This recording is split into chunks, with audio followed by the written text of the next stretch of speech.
AutoCAD has a really neat feature in the drawing area that allows you to work really quickly and easily within any AutoCAD drawing. And that's the nav bar, or navigation bar as it's known. It's actually down here on the right hand side in the drawing area. It's just here with all these little icons here.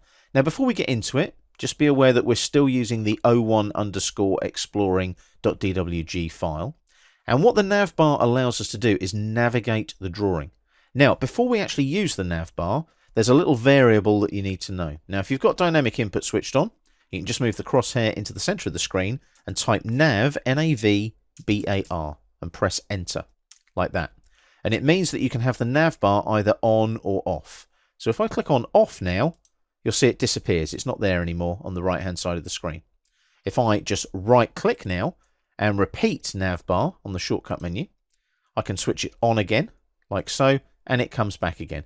It's a really neat little tool. I always leave it switched on. Now let's have a look at the nav bar. And you see you've got various icons there. You've got navigation wheels. So if I click on a navigation wheel, this brings this navigation wheel into the drawing itself. And it allows me to zoom and pan. So if I hover over pan on the navigation wheel, hold it down, you'll see I can pan around in the drawing by moving the mouse. Release, the navigation wheel comes back. If I go to zoom and hold it down, and then move up and down again on the mouse, I can zoom in and out.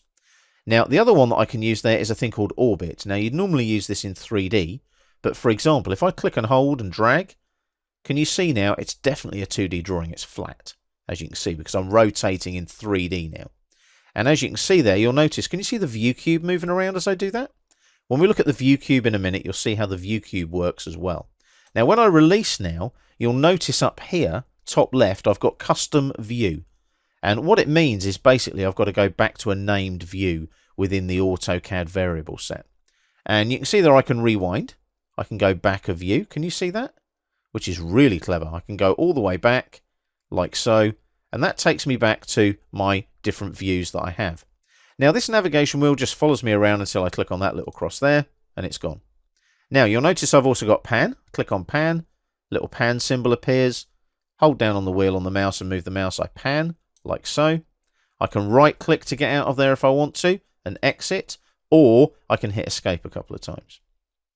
Now here I've got all my zoom tools. So if I click on the down arrow here now, you'll see all the zoom commands pop up on the screen, such as the zoom extents or zoom window. If I click on zoom window, I can now click and drag a window around an area and I zoom into that area. So I've got all my zoom commands in AutoCAD just on that little menu there. So I just hit escape a couple of times there and go back again, click on the flyout, and I want to zoom extents this time, and it zooms to the extents of the plan in the drawing area.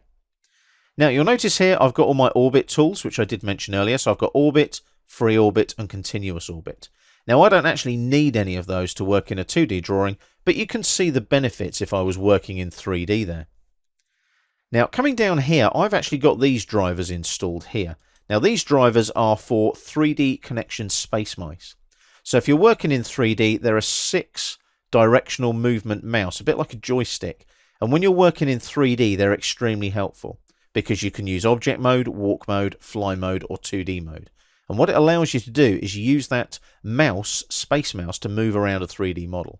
Now, I don't actually have one installed right now, but if you go to the 3dconnexion.com website, you can see it there at the bottom, 3D Connexion settings. You can go and have a look at those products and see whether they are beneficial for the work that you need to do.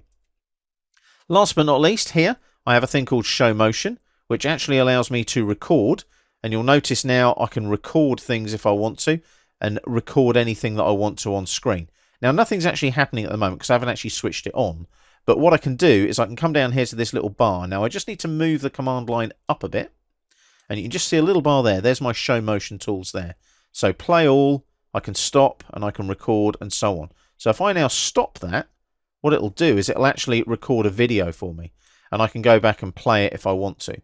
Now the whole idea of that is it takes me through all of the tools there that allow me to record screenshots and little video walkthroughs and things. So you can see how important that nav bar is. Now if I want to switch show motion off, I can do that, or I can click there, close show motion like that. And I'll just bring the command line back down again. I can dock that there like so. So you can see how that navigation bar has some pretty amazing tools on it that you can use to navigate around your AutoCAD drawing.